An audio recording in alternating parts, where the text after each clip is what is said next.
은혜가 풍성하신 아버지 하나님, 오늘 말씀 앞에 섰습니다. 이 말씀이 또 우리 가슴판에 새기게 하시고, 우리가 어떠한 선택 속에 하나님의 말씀을 기준 삼아 선택할 수 있도록 깨닫게 지혜를 허락하여 주시옵소서. 오늘 부족한 종의 입술은 십자가 되게 숨기시고 오직 주님만이 역사하는 귀한 시간 되도록 도와주시옵소서. 오늘도 우리와 함께 하실 하나님께 감사드리오며 예수님 이름으로 기도하옵나이다. 아멘. 할렐루야. 드디어 다니엘이 마지막입니다. 참 다니엘서를 제가 설교하는 입장에서 준비하면서 굉장히 어려웠습니다. 왜 그러냐면요, 온 이스라엘의 역사뿐만이 아니라 온 세계의 역사가 다 나오고, 그리고 그 역사 속에 하나님의 말씀이 임한 것을 또 찾아야 되고, 그것이 또 계시기 때문에 요한계시록과 한 번씩 연결되기 위해서 여러분들은 그냥 가만히 듣고 있지만, 저는 역사 공부를 고등학교 이후에 신학교 가서 성경 배경 외에는 해본 적이 없는데, 다 신학교를 벌써 10년 전에 졸업을 했습니다. 10몇 년 전에 졸업했죠. 다시 세계사 책을 꺼내고 다시 역사책을 공부하고 하는 가운데 굉장히 힘든 시간을 보냈습니다. 그런데요, 그 힘든 만큼 하나님이 역사의 주인이 확실하구나. 제가 역사를 공부하면서 또 앞으로 역사를 살아가고 우리가 정치 역사 속에 하나님이 계시는데 지금 우리는 잘 깨닫지 못하지요. 왜? 현실이 천천히 가고 있기 때문입니다. 그러나 2000년 전의 역사를 뒤로 휙 돌아보면, 여러분의 인생을 뒤로 휙 돌아보면 이때 내가 예수님을 어떻게 믿게 되었지? 어떻게 교회 나오게 됐지? 예수님 몰랐을 때 어떻게 살았지? 이런 것들이 눈으로 툭툭 들어오기 때문에 뒤를 돌아보면, 역사를 보면 하나님이 역사의 주인이시구나. 그 하나님이 나를 이렇게 붙들어 주셔서 지금 살아서 다닌 장로교회 이 자리에 앉히고 계시는구나. 그걸 한번 돌아보시기 바랍니다. 분명한 것은 저와 여러분들의 이 만남이 사사로이 우연하게 만난 게 아닙니다. 다 하나님이 준비하시고 계획하시고, 그 계획이 우연찮게 우리는 만난 것 같지만 하나님께서 다 준비하셨다는 거죠. 이것을 믿으니까 우리가 1명, 2명 만남이 소중한 만남입니다. 왜? 하나님이 우리를 만나게 해주셨기 때문입니다. 그냥 스쳐가는 많은 인생들 중에 한 명이다 그러면 별로 안 소중하죠. 그러나 하나님께서 우리의 만남을 통해 반드시 이루실 계획을 가지고 계십니다.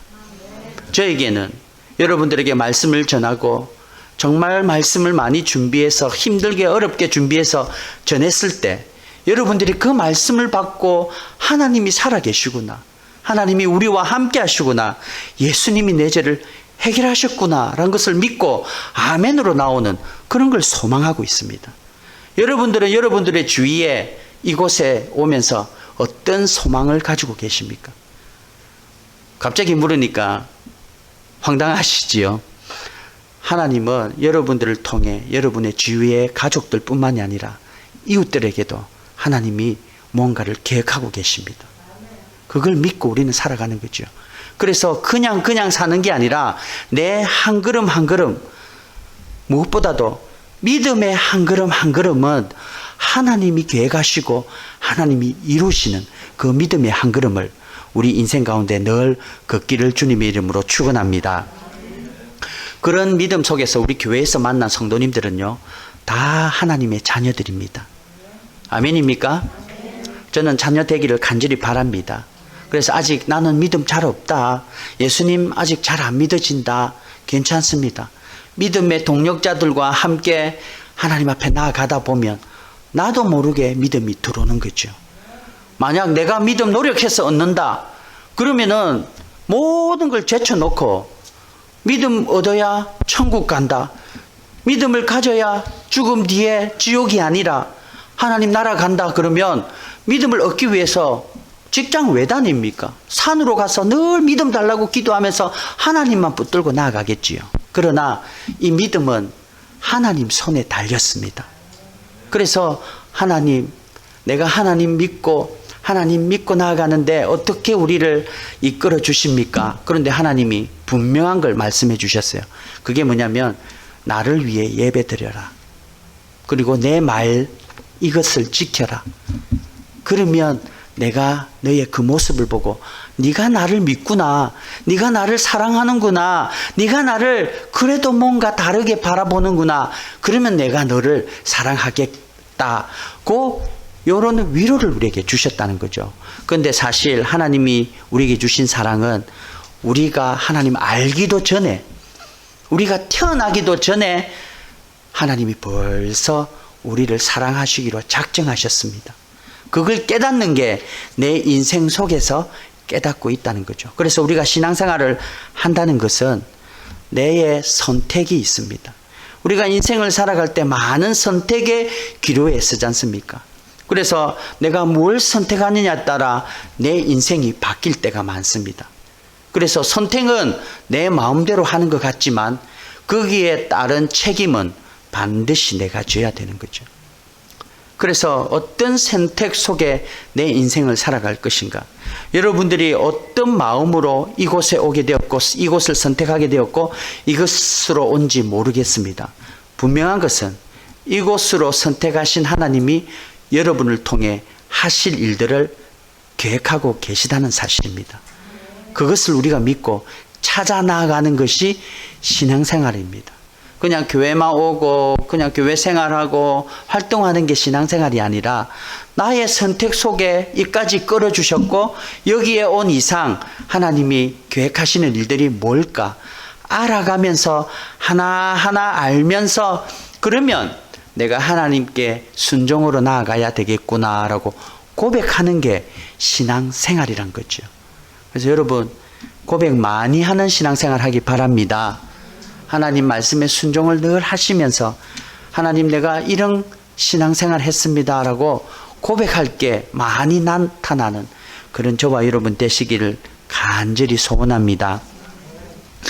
참 그리스도인은요, 그 선택의 기로 속에서 기준을 어디에 잡느냐, 여기에 참 그리스도인인지 아니면 가짜 아니면 모양만 그리스도인인지 표가 납니다. 그 기준이 뭐냐면 따라합니다. 하나님의 말씀의 기준. 하나님의 말씀의 기준입니다. 이 하나님의 말씀의 기준대로 내 삶을 선택하고 나가는 게 그리스도인, 참 그리스도인이라 그럽니다. 그런데 우리 인생을 돌아보면 어떨 때는 하나님이 기뻐하는 선택을 할 때도 있습니다. 그런데 어떨 때 보면 하나님 별로 안 기뻐하는데 내 욕심대로 선택할 때가 참 많지요. 그러면 나는 뭔가 어떨 때는 하나님 기준인데 어떨 때는 내 욕심의 기준, 내가 가진 그 기준, 내 경험이 기준이 되고 내가 원하는 게 기준이 될 때도 있다. 그러면 나는 뭔가 뭐겠습니까 여러분? 그럴 때는 어떤 그리스도인인 것 같습니까? 저는 고백합니다. 고백이라기보단 그런 삶 가운데 하나님이 기준으로 갈 때는 하나님의 백성이었다가 내 마음대로 내 뜻대로 하나님 기준이 아니라 내 욕심대로 사는 삶은 살 때는 하나님의 백성이 아니고 이게 아니라 하나님의 기준으로 살고자 고백하지만 잘 안 되는 모습이 있어도 우리는 하나님의 백성인 줄 믿습니다. 그게 그리스도인이라는 거죠. 그래서 그리스도인의 제일 큰 힘은 내가 잘했어, 내 행위가 완전해서 하나님을 나타내는 그리스도인이 아니라 하나님이 붙들어 주시는 게 그리스도인입니다. 이게 신앙입니다. 여러분 이걸 잘못 알면 계속 신앙생활 하는 게 부담입니다. 그리고 괴롭고요. 그리고 너무 힘들어서 그냥 떠나고 싶을 때가 한두 번이 아닙니다. 제가 그랬습니다. 목사 아들로서 우리 아버님이 목회할 때 교회 가면 목사 아들다운 모습을 보이는 게 저의 큰 일이었습니다. 얼마나 힘들든지요. 우리 아버지는 하나님의 은혜를 받아서 사명을 가지고 목사 사역을 했지만 나는 무슨 잘못이 있어서 아버지 밑에 태어나가지고 목사 아들처럼 살아야 되는 그 프레스가 저는 감당하기 힘들었습니다. 그래서 그 스트레스 때문에, 그리고 또 착해서 아버지에게 피해를 주지 않으려고 교회 가서는 목사 아들답게 살았습니다. 참 힘들었습니다. 눈물도 많이 흘렸고요. 화딱질 나가지고 멀리서 아무도 몰래 돌멩이를 던져가, 그게 던졌는데 교회 유리창을 깨가지고 도망가고 이런 적도 한두 번이 아닙니다. 그냥 글로 던진 게 아닌데 글로 날아간 거예요. 그 아버지는 내가 던졌다고 해가 막 계속 혼냈는데 나는 실수였다니까요. 근데 우리 아버지는 그걸 용서를 안 해주시더라고요. 그런 속에서 하나님을 모르니까, 내 신앙이 어느 정도 이런 행동을 해야 하나님이 내를 인정하고 내를 바라주시는 줄 알고 있으니까 계속 부담이었죠. 그래서 다른 친구들 보고, 교회 안 다니는 친구를 보니까 너무 자유분방합니다. 너무 부러운 거예요. 그래서 저도 선택을 했죠. 좋아, 일주일에 한 번 교회 가서는 내가 제대로 할 것이다. 그러나 밖에서는, 아버지 안 보는 데서는 내 마음대로 살 것이다. 그렇게 결정을 했습니다. 얼마나 행복하던지요. 자유였습니다. 자유. 그래서 주일날 교회만큼은 열심히 목사 아들로서, 제가 중학교 1학년 때 국민학교 6학년 성경 가르치는 선생을 했다니까요. 그런데 학교 가서는 내 마음대로, 야 일로 와라.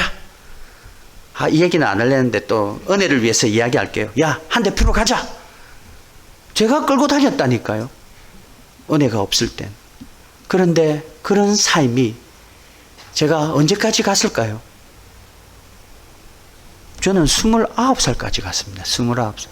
더 빨리 돌아오면 너무 감사했는데 29살 하나님이 딱 보니까, 야 저거 도저히 안 되겠다.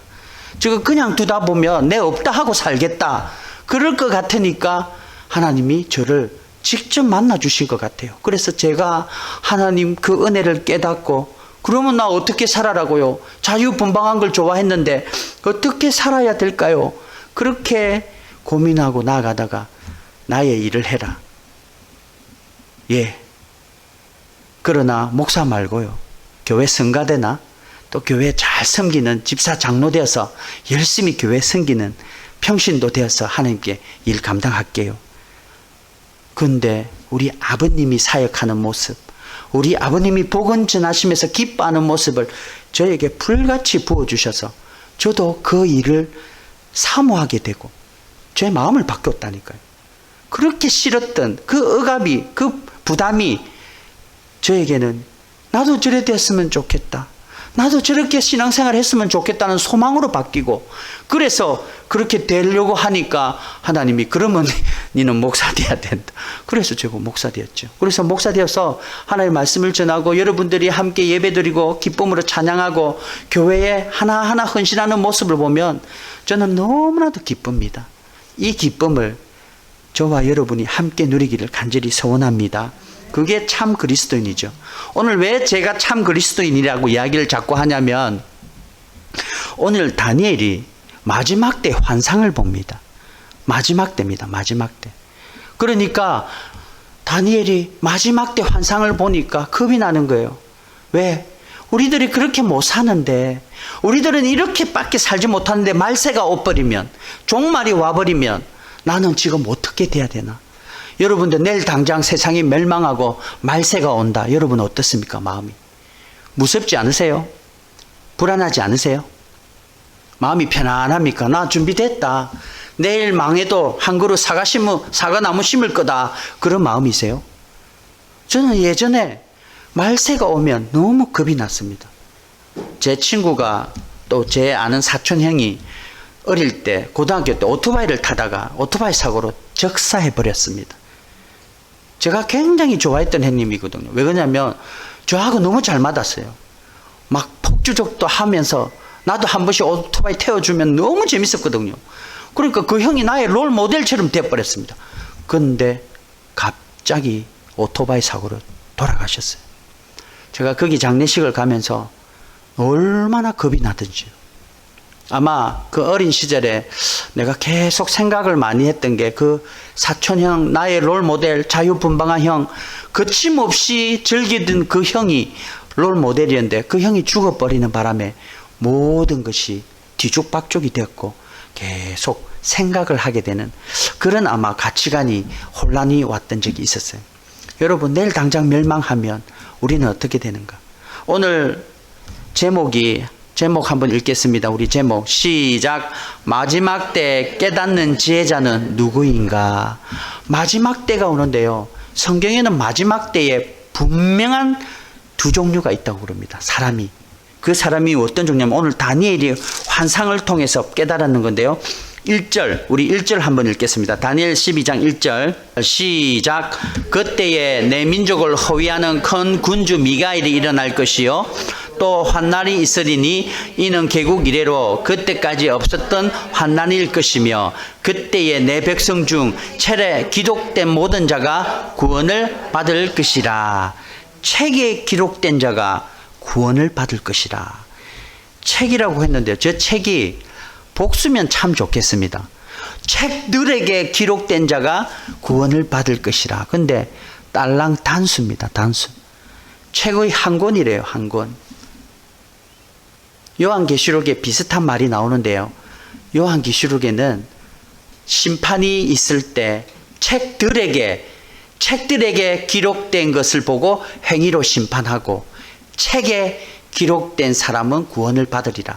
복수를 단수를 사용했는데 요한계시록에는 책들에게 있는데 그 책들에게는 악행을 행하고 믿음으로 행하지 않고 악행을 행한 사람들의 기록을 책들에게 기록되어 있고 믿음으로 행한 사람들, 구원받을 사람들은 책에 기록됐다.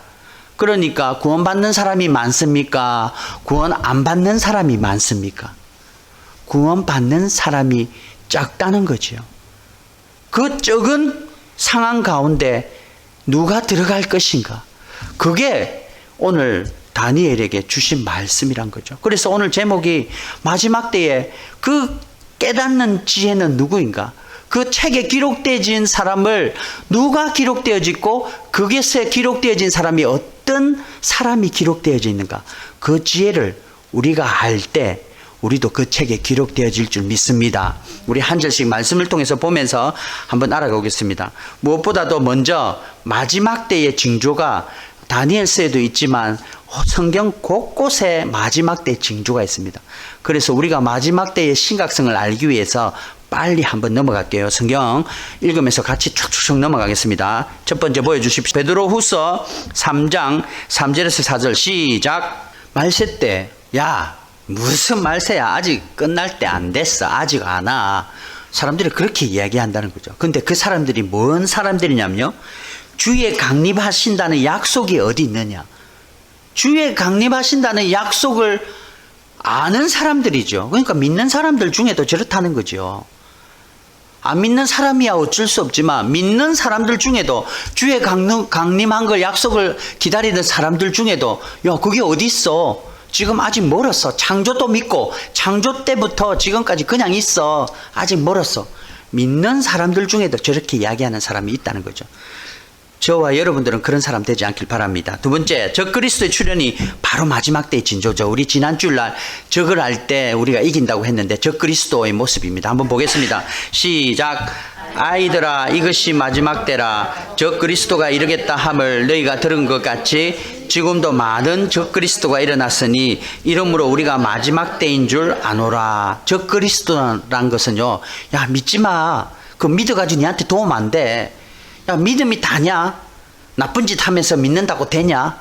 막 이런 얘기를 하는. 그래서 우리가 예수님 믿고 신앙생활 하는데 자꾸 방해하고 힘들게 하는 사람들을 저 성경에는 적그리스도로 이야기하는 거죠. 예수님을 대적하는 사람들. 그게 지금 이 시대에는 신천지 같은 이단들입니다. 그리고 여호와 정인, 그리고 몰몬교, 안식교, 안상은의 정인회, 그 다음에 구원파, 또 JSN, 정명성, 예천교회 이런 사람들. 예수님을 잘못 가르쳐가지고 예수님 못 믿게, 엉뚱하게 믿게 하는 이단들. 그리고, 야, 믿어가 도움 뭐가 돼? 아무 소용없어 하는 사람들. 그런 것 때문에 우리가 흔들리고 나아가면 안 된다는 거죠.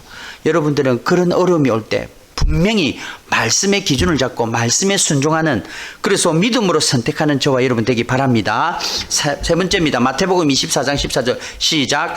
이 천국 복음이 모든 민족에게 전거되기 위하여 온 세상에 전파되리니 그제야 끝이 오니라. 예수님께서 말씀하신 거죠. 온 복음이 땅끝까지 전거되면 그때 때가 온다는 거죠. 근데 여러분, 지금 아마존에 배를 타고 비행기를 타고 2시간 가서 배를 타고 하루 종일 가서 가는 부족이 있는데요. 그 부족도 선교사님이 가서 복음을 전해가 부족이 믿고 있답니다. 지금 땅끝까지 거의 다 가고 있어요. 그러니까 저는 선교사님들 한 번씩 오셔서 교제를 나누면 보면, 목사님, 우리가 그까지 갔습니다. 아무도 안 갈 것 같은데 구석구석 다 가 있습니다. 여러분, 미국 와서 제가 알칸사에서 좀 살았는데요. 알칸사 그 시티에서 한 2시간 반 차를 타고 올라가면 아주 부락 같은 시골이 있습니다. 거기에 한국 사람 3가정이 사는데, 목사님, 우리는 여기 교회도 없고 예배도 못 드리니까 좀 예배 드리러 오주면 안 됩니까? 그렇게 요청이 와서 제가 2시간 반을 차를 타고 구석구석 올라가니까 거기에 한국 가정이 3가정이 살고 있는 거예요. 식당을 하고 계시더라고요, 식당을. 근데 식당 주민들이, 그 미국 사람들이 거기서 식당을 먹고 한국 사람들 그 3분이 거기서 식당하고 액세서리점을 하면서 살고 계시는 거예요. 여러분, 미국에도 구석구석에 한국 사람들 다 살고 있습니다. 요곳에 한국 사람들 살겠나 하는데 구석구석에 한두 분은 꼭 살고 계세요. 그만큼 한국 사람들이 많이 사는데 복음은 그만큼 더 깊이 가 있다는 거죠. 지금 말세 때입니다. 아마존에 그 하루 종일 배를 타고 들어가도 복음이 전거되지고 있다는 거죠. 디모데후서 3장 1절에서 5절입니다. 우리 빨리 읽겠습니다. 디모데후서 3장 1절로 시작. 내가 이것을 알라. 말세에 고통하는 때가 이르리니 사람들은 자기를 사랑하며 돈을 사랑하며 자궁을 하며 교만하며 해방하며 부모를 거역하며 감사치 아니하며 거룩하지 아니하며 무정하며 원통함을 풀지 아니하며 참소하며 절제하지 못하며 싸나우며 선한 것을 좋아 아니하며 배반하며 조급하며 자고하며 쾌락을 사랑하기를 하나님 사랑하는 것보다 더하며 경건의 모양은 있으나 경건의 능력은 부인하는 자니 이 같은 자들에게서 내게 돌아서라. 이런 때가 오면 말세 때라는 거죠. 근데 이런 때에 나도 이렇게 하고 있죠. 경건한 모양은 경건이 있으나 경건하지 않는. 그러니까 말세 때가 가까이 나에게도 왔다는 거죠. 저기에 내 모습이 없다면 할렐루야 감사한데 우리의 모습이 군데군데 있지 않습니까? 또 오늘 본문 12절 4절입니다. 마지막 때에 이렇게 설명하고 있습니다. 12절 4절 시작. 다니엘아, 마지막 때까지 이 말을 간수하고 이거를 봉함하라. 많은 사람이 빨리 왕래하며 지식이 더하리라. 마지막 때에 빨리 왕래한다는 거죠. 그리고 지식이 더해진다는 거죠. 그래서 마지막 때에 가장 돈벌이 잘 되고 잘 되는 산업이 교통산업입니다. 교통산업. 그거는 성경의 예언이지요. 교통산업 한번 보십시오. 자동차 회사, 자동차 회사 중에 기름이냐, 배럴이냐 해서 전부 다 교통 관련된 산업. 비행기, 배, 대부분 그 산업이지요. 그리고 지식 더하는 거요. IT 계열입니다. 컴퓨터로 지식이 요즘은 인터넷 탁탁탁 치면 박사가 필요 없어요. 모든 지식이 바로바로 다 나옵니다. 의사가 정말 힘든답니다. 왜 그러냐면 의사 만나기 전에 인터넷으로 자기의 병을 싹 다 알고 와서 의사에게 니도 아나 한번 보자는 식으로 오는 환자가 너무 많답니다. 그러다가 다른 얘기를 하면 이상하다 돌팔이다 이러면서 다른 데 가고, 그러니까 의사를 몇 번 바꾸다가 대부분 의사가 그렇게 이야기하면 내가 인터넷 잘못 봤구나 그제서야 인정한다는 거죠. 이런 지식이 만무하는 시대입니다. 그래서 IT 계열 또 이런 컴퓨터 계열 산업이 발달할 수밖에 없는 거죠. 말세 때 이렇다는 거죠. 그리고 말세 때가 되면 죽음의 두려움이 옵니다. 내가 이제 얼마 안 남았구나. 세상이 이렇게 악하구나. 그래서 죽음의 두려움이 오기 시작하니까 죽음이 오니까 뭔가를 또 챙기게 되죠. 그게 뭐냐면 음식입니다. 건강을 챙기게 되죠. 그래서 요즘 헬스케어 쪽에 건강 산업이 엄청나게 발달된 게 이게 말세의 징조입니다. 교통이 빨라지고 왕래가 많아지고 그 다음에 지식이 엄청나고 죽음에 대한 두려움이 오니까 건강에 대한 산업들이 발달하는 이 시대. 사실 우리가 어느 정도 부구 축적하고 젊었을 때야 뭐 건강에 대해서 관심도 없지만 제가 50 가까이 딱 되니까 옛날에 할머니, 할아버지, 권사님들, 장로님들이 얘기하던 게 다 관심이 생기는 겁니다. 제가 기가 쫑긋 되는 거죠. 뭐 먹으면 좋더라. 눈이 땡글하면서 막 그걸 쫓아가는. 저도 어느 정도 건강을 챙기게 되는 나이가 됐다는 거죠. 이런 상황이 말세 때입니다. 이럴 때 지금 우리 이 시대가 팬데믹 시대 아닙니까? 눈에 보이지도 않는 바이러스 이것 때문에 우리가 얼마나 힘들어합니까? 이게 바로 말세 때란 거죠. 그래서 이런 말세 때를 우리가 살 때 뭔가를 가지고 살아야 됩니다. 그게 뭘 가지고 살아야 될까요? 그냥 내가 있는 거 잘 쓰다가 가면 되지. 내가 누리는 거 아니면 내 건강을 믿고 건강하게 살다 가면 되지. 내가 가진 거 잘 쓰다 가면 되지. 그게 아니란 거죠. 이게 끝난 다음의 세계가 우리가 살아온 인생보다 더 긴 인생이 있다는 것을 성경 곳곳에, 성경의 모든 곳에 그걸 말씀하고 계시는 거죠. 그래서 여러분들이 예수님 믿는다는 것은 내 사는 70, 강건하면 80이요 70인 인생, 요즘은 100세 시대라고 그러죠. 100세를 사는 인생을 잘 살려고 예수님 믿는 게 아닙니다. 예수님 믿는 것은 이 시대에 지혜롭게 살아서 100세 지나서 더 오래 사는 삶을 어떻게 살 것인가, 그걸 생각하면서 사는 게 신앙생활하는 삶이란 거죠. 그래서 예수님 믿는다면 지금 당장 사는 삶, 70이요 강건하면 80인 인생에 사는 것이 아니라 이 뒤에 오는 삶을 우리가 어떻게 살 것인가, 그걸 깨닫고 그걸 바라보며 소망하며 사는 게 지혜로운 자란 겁니다. 그래서 성도님들은 지혜롭다는 거죠. 그런데 세상에 사는 사람, 그걸 소망하지 않고 여기에 그냥 살면 되지 하는 사람들은 우리를 보면 옳지도 안 옳지도 모르는 걸 뭐 어떻게 그렇게 바라보고 사냐, 미련하다, 멍청하다, 어리석다, 그렇게 말할 수밖에 없습니다. 그러나 우리는 하나님의 소망을 바라보고 하늘을 바라보기 때문에 미련한 게 아니라 더 지혜롭다는 거죠.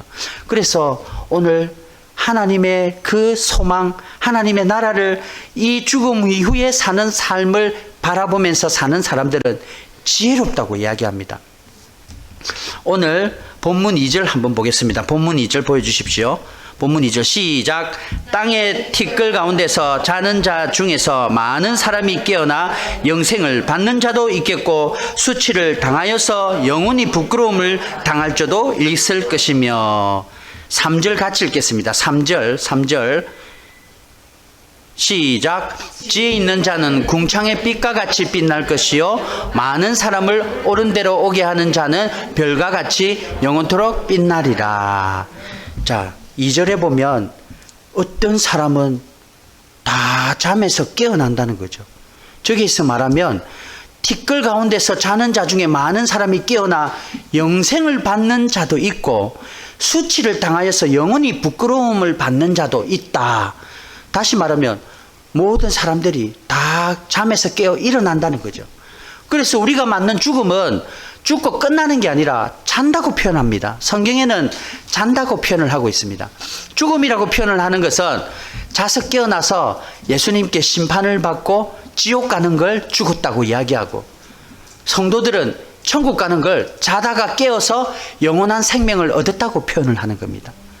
여러분들이 지옥 가서 죽어버리는 게 좋겠습니까? 살아서 영원한 하늘나라에서 하나님과 함께 기쁨으로 사는 게 좋겠습니까? 이 70평생 인생 80인 100세 시대를 사는 그것만 사는 것이 아니라 그 뒤에 있는 인생을 우리가 산다면 좋은 인생을 살아야 될 거 아닙니까? 여러분이 선택을 하고, 우리 서두에 이야기했죠. 선택 속에 책임은 내가 지는데 만약에 새로운 인생, 다시 태어나서 네 인생을 살아라. 그러면 여러분은 내 인생 똑같이 살 것이다. 제가 질문할게요. 다시 태어나서 새로운 인생을 산다. 그러면 이 아내와 이 남편과 다시 결혼하겠습니까? 누가 아멘 했는데요? 누가 아멘 했어요? 놀래라. 아무도 없을 줄 알았는데. 저는 새로운 인생을 산다면 다르게 살 것 같아요. 꼭 꼭 우리 사랑하는 아내, 우리 이현숙 사모님과 다시 만나면 너무 감사하지요. 그래서 더 아름답게 살 수 있을 것 같은데, 혹 만약에 새로운 기회가 주어진다면 저는 또 다른 걸 또 각오하며 살 수도 있을 것 같아요. 조금 소망도 되고요. 사실 두 번 주어진다면 똑같은 인생 안 사는 겁니다. 그렇게 미련하게 사는 사람 없어요. 만약 우리에게 죽음 이후에 새로운 삶을 산다면 더 좋은 인생을 살기를 원하는 거지요. 그러기 위해서는 오늘 지혜를 깨달아야 된다는 거죠. 그게 3절에 나오는 겁니다. 3절 다시 한번 읽겠습니다. 시작. 지혜 있는 자는 궁창의 빛과 같이 빛날 것이요 많은 사람을 옳은 대로 돌아오게 한 자는 별과 같이 영원토록 빛나리라. 지혜 있는 자는 궁창의 빛과 같이 빛나고 많은 사람을 옳은 대로 돌아오게 하는 자는 별과 같이 영원토록 빛나리라. 저 영광을 준다 그랬는데, 그러면 지혜 있는 자는 누구냐? 어떻게 하는 게 지혜로운 자냐? 그다음에 많은 사람을 옳은 대로 돌아오게 하는 자는 또 뭐냐?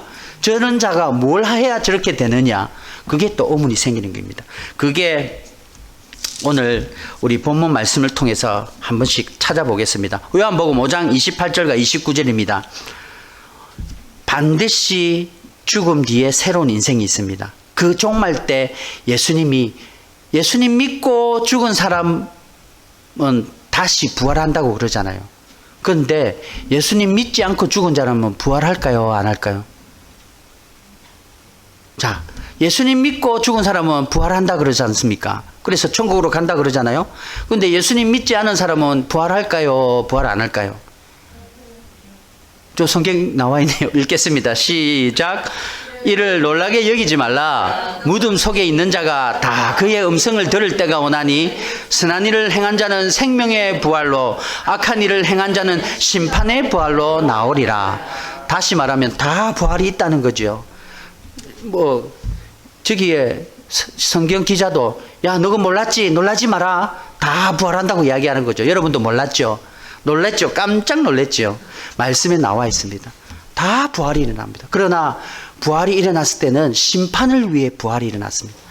심판을 위해 부활을 하는데요, 그 심판이 생명의 부활 때문에 심판하고, 그리고 심판의 부활 때문에 부활을 한다는 거죠. 그런데 그러면 심판의 기준이 궁금하네요. 어떤 기준입니까? 혹시 아시는 분 계세요? 심판의 기준을 잡는데 어떤 기준일까? 선한 일을 행하는 자는 생명의 부활이요 악한 일을 행하는 자는 심판의 부활이다. 그래서 선한 일을 해야 된다. 그래서 착한 일을 많이 해야 된다. 이렇게 오해를 하는 겁니다. 선한 일이라는 게 우리는 알아야 되는 거죠. 그 선한 일을 오늘 제가 이 선한 일에 대해서, 우리가 교회 다니면서 착한 일을 많이 해야지, 열심히 살고 행위로 자꾸 착한 일을 많이 해야 저 생명의 부활의 심판, 그것을 우리가 잘 통과하지, 착한 일 안 하면 안 된다, 선한 일 안 하면 안 된다, 이 행위로 가는 구원이 자꾸 헷갈릴 때가 많습니다. 그걸 제가 오늘 목적으로 말씀을 전합니다. 자, 우리 7절을 한번 보겠습니다. 7절에 종말 때 반드시 이런 일이 있다고 했습니다. 7절 읽겠습니다. 시작.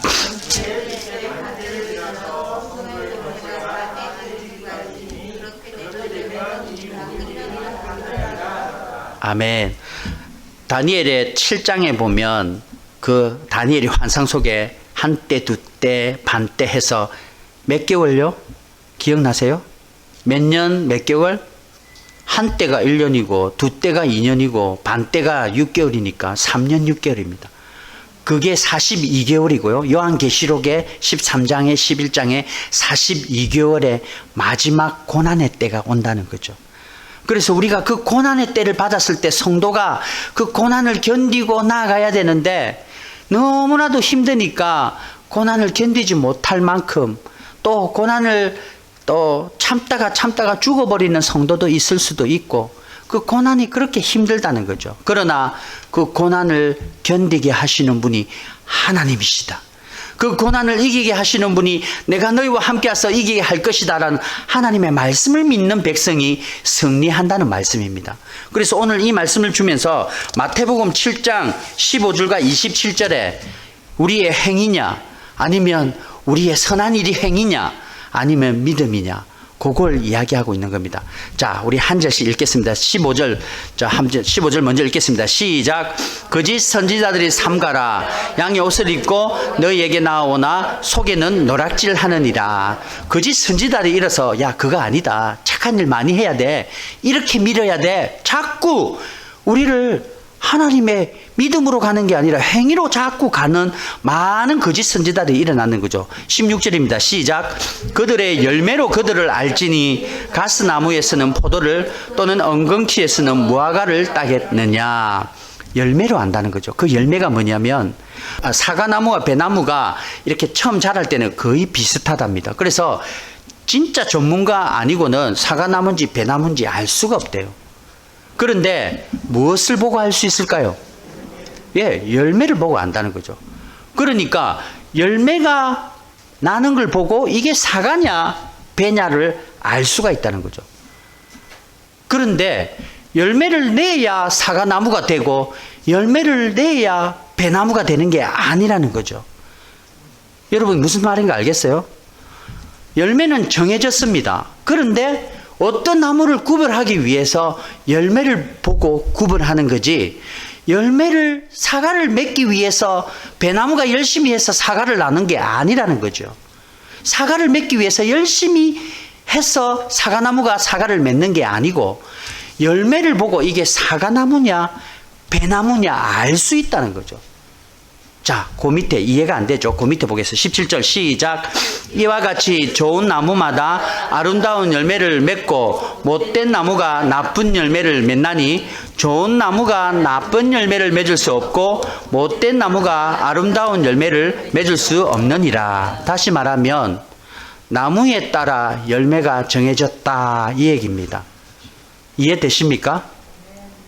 여러분들이 어떤 나무에 따라 열매가 정해졌다는 거죠. 그러니까 열매 맺는 걸 보고 나무가 정해지는 게 아니란 거죠. 그래서 우리가 구원을 이야기할 때 내 행위를 보고 구원을 받았다 이게 아니라 구원 정해졌는지 안 했는지에 따라 우리의 행위가 나올 줄 믿습니다. 그래서 저는 여러분들이 선한 열매가 맺길 바랍니다. 그래서 내가 구원 나무구나, 구원 맺는 나무에 붙어 있구나를 깨닫고 기쁨으로 사시기 바랍니다.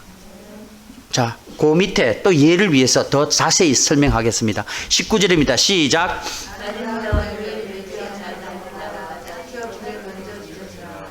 자, 열매를 딱 보고 심판하신다는 거예요. 그래서 열매 안 맺으면, 아름다운 열매 안 맺으면 불에 던져야 된다는 거죠. 20절. 자, 시작. 이름으로 그들의 열매를 그들의 알리라.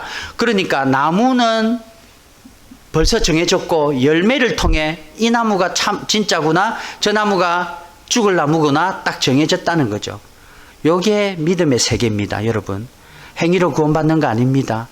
행위로 구원은 내 나무니까 나타나는 게 행위 구원입니다. 그러니까 내가 이걸 나타나니까 내가 구원받은 백성이 맞구나 확인되고 그 행위를 통해 하나님 감사합니다, 내가 이런 걸 고백할 수 있겠네요.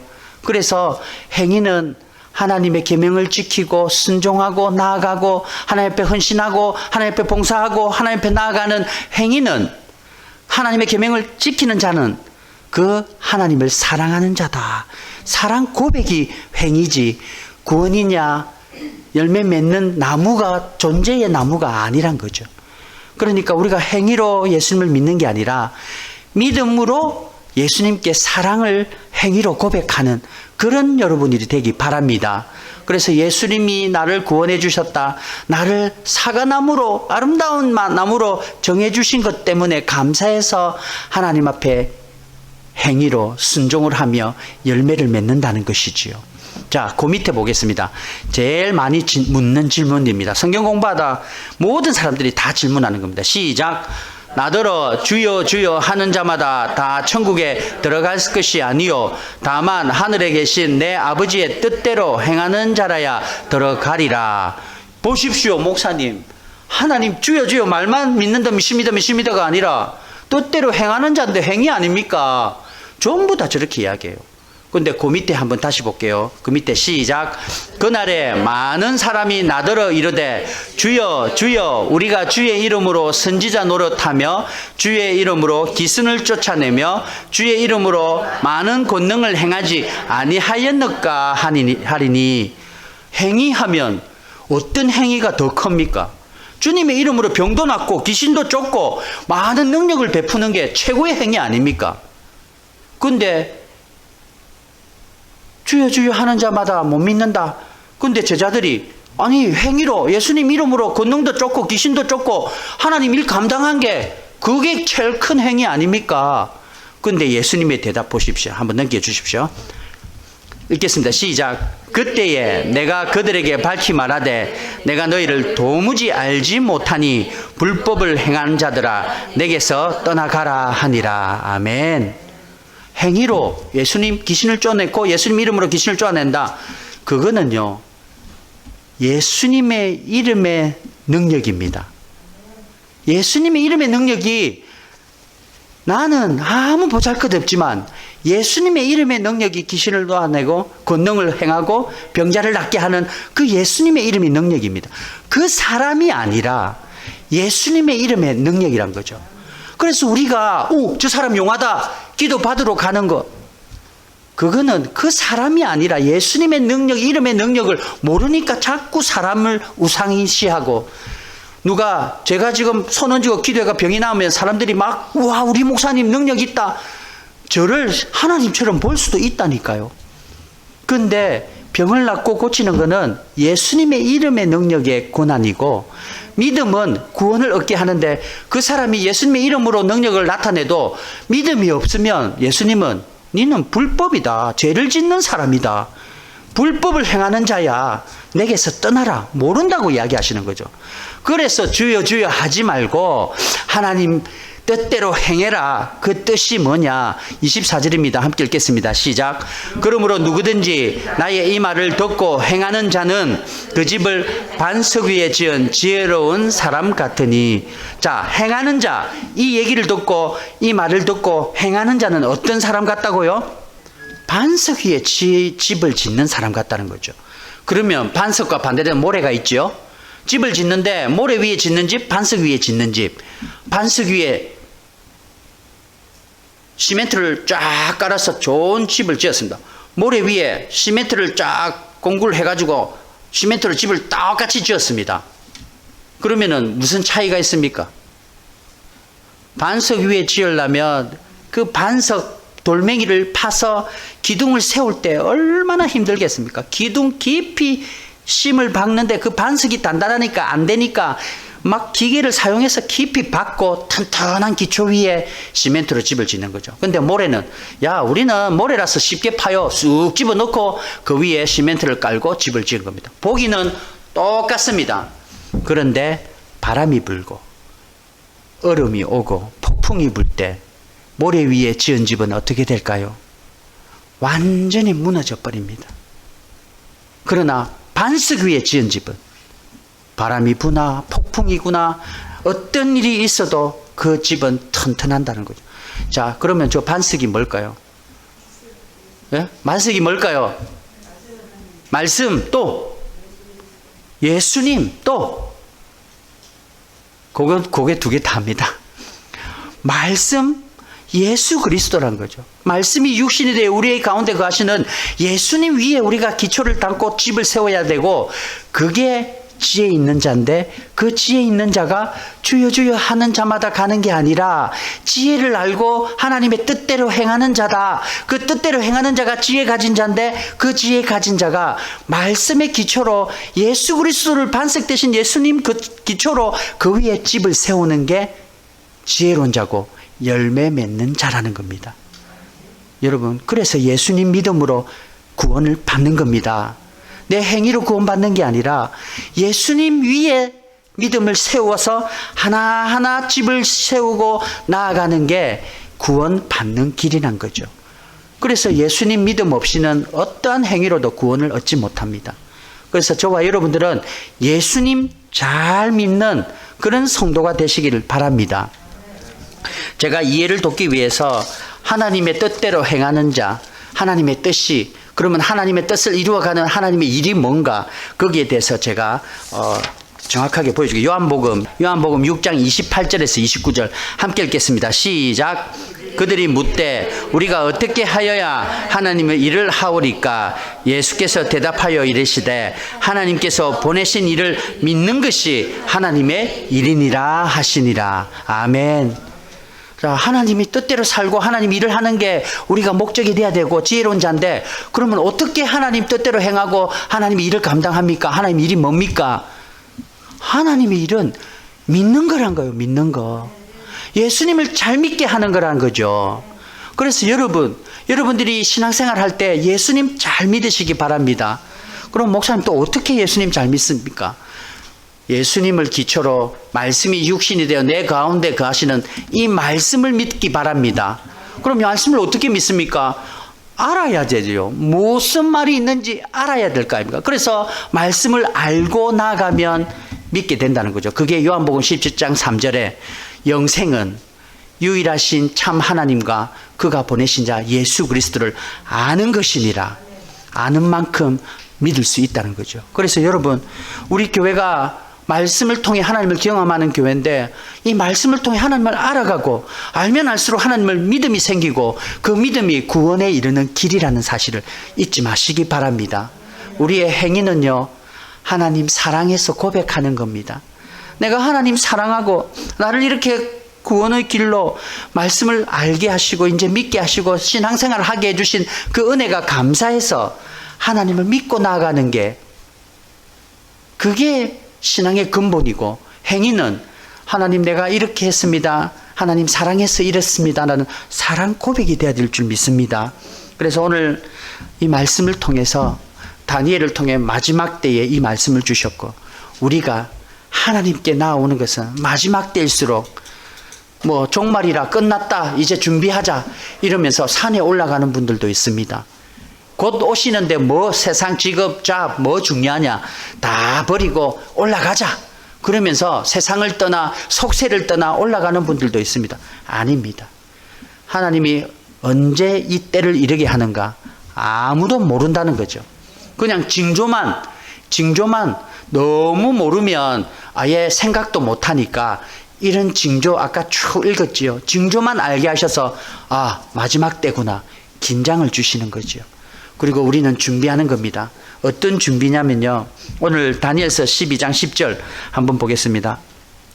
다니엘서 12장 10절 함께 읽겠습니다. 시작. 많은 사람이 연단을 받아 스스로 정결하게 하며 희게 할 것이나 악한 사람은 악을 행하니 악한 자는 아무것도 깨닫지 못하되 오직 지혜 있는 자는 깨달으리라. 아멘. 여러분들이 지혜 있는 자 되기 바랍니다. 근데 많은 사람이 연단을 받는데 스스로 정결하게 하며 희게 할 것이다. 연단이란 거는 무기를 제조할 때 이게 무기가 딱딱하니까 열을 하면 굽히기도 쉽고 막 때리면 모양이 변하고 하니까 불에 찢어서 계속 연단하는 게 그 연단입니다.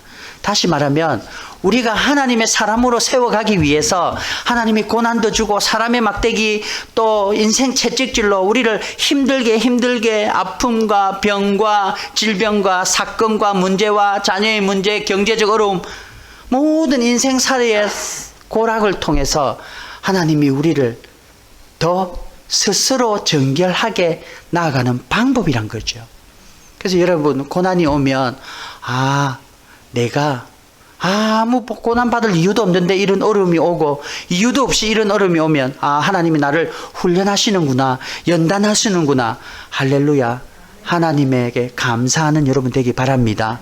그래서 스스로 정결하게, 이 스스로 정결하다는 것은 내가 깨닫고 그 지혜를 알고 깨닫고 내가 신부가 되는구나.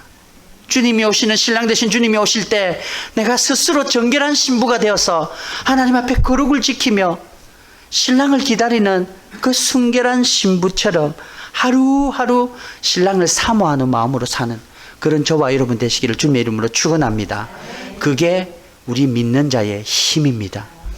세상 사람들은 어려움이 오면 절망하고 좌절하는데 우리는 더 순결하게 주님 오시옵소서, 내가 주님 신랑 맞이하는 순결한 신부처럼 주님 오시는 그날을 준비하면서 더 순결한 믿음으로 나아갈 때 주님이 우리에게 오셔서 지혜로운 깨달음을 가진 자여 네가 내 천국 잔치에 참여해라는 그 기쁜 소식을 받고 기쁨으로 나가는 저와 여러분 되시기를 주님의 이름으로 축원합니다. 그런데 다니엘은 마치면서 11절에 이 말을 탁 주셨습니다. 11절 함께 읽겠습니다. 시작. 매일 드리는 제사를 폐하며 멸망하게 할 가증한 것을 세울 때에 1290일을 지낼 것이요 기다려서 1331일 때까지 이르느니 이 사람은 복이 있으리라. 저 1290일이 이제 3년 6개월이 1260일인데 30일 플러스 돼서 뭐 이스라엘 달력하고 이 다니엘에 있던 달력은 바벨론 달력이니까 좀 다르다. 뭐 그래서 30일 차이 난다. 여러 가지 뭐 많은 신학자들의 뭐 숫자 차이가 있습니다. 그러나 분명한 것은 하나님이 오셨을 때 매일 드리는 제사를 폐하며 그 힘듦이 매일 드리는 예배를 못 드리게 한다는 겁니다. 지금 이 시대가 그때 아닙니까? 그리고 여러분이 문득 아이 오늘만 참지 뭐 다음에 드리지. 에이 이번 주는 좀 힘드니까 좀 쉬지 뭐. 아이고 이번 주는 좀 바쁘니까 일 먼저 보지 뭐. 우리 마음속에 언제든지 사탄이 공격을 하고 유혹을 하는 게 저런 데서 나온다는 거죠. 오늘 다니엘이 11장부터 12장까지 온 역사의 주인은 하나님이시고 하나님이 예언하셨고 종말 때까지 예언하시면서 마지막에 매일 드리는 제사를 폐하게 된다. 그리고 멸망하게 될 가증할 것이 세워지고 그것이 우리를 고난 줄 것이다. 그러나 지혜 있는 자는 깨닫고 하나님의 복이 있으리라 마치고 있다는 거죠. 여러분 예배를 사모하시기 바랍니다. 매일매일이든 매일 새벽이든 하나님 앞에 날을 정하여 한날을 정하여 주일날 와서 예배 드리든 이 예배를 계속 적 그리스도든 사탄은 패하게 합니다. 못하게 한다니까요. 예배를 집중 못하게 하고 자꾸 문제를 일으킵니다. 그게 사탄의 원리죠. 이 팬데믹 시대에 저는 그렇게 봅니다. 사탄이 이 시대에 얼씨구나 좋은 기회 왔다. 예배를 방해하자.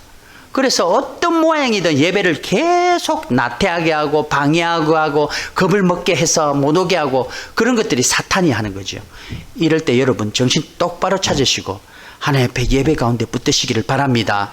예수 그리스도만이 구원의 길이요 진리요 생명이시고 그 기초 예수의 기초 속에 집을 세우고 나아갈 때 마지막 때가 분명히 옵니다. 당장 무슨 일이 있을 줄 모릅니다. 제 아는 분은 얼마 전에 들었는데요. 선교사님인데 그냥 기도해 주십시오 하다가 기도 이제 안 해 주셔도 됩니다. 이게 무슨 얘기냐 했더니 벌써 돌아가셨대요. 코로나 때문에. 그러니까 이게 지금 당장 우리 앞에 왔습니다. 이럴 때 더 예수님 잘 믿고 예배를 피하지 마시고 늘 예배를 통해 은혜 받고 기초를 쌓는 게 예배 가운데 이루어진다는 거죠. 그래서 늘 주님 앞에 나와서 말세 때 주님께 선택되어지고 주님 나라에 가는 그런 저와 여러분 되시기를 주님의 이름으로 축원합니다. 기도하겠습니다. 오늘 말씀 붙들고 기도하겠는데요. 하나님 이 종말 때가 나에게 멀리 온 것이 아니라 가까이 왔음을 믿습니다. 이럴 때 내가 정말 주님 예수님 믿는 믿음으로 천국 간다는 것을 믿고 내 행위, 내 노력보다 예수님 잘 믿는 게 하나님 일이라는 걸 알고 예수님 더 잘 믿도록 하나님 도와 주시옵소서. 예수님 더 잘 믿게 하여 주시옵소서. 예배를 피하지 않게 하시어 주시옵소서. 늘 사모하며 오늘 간절히 기도하며 나가겠습니다. 기도하겠습니다. 아버지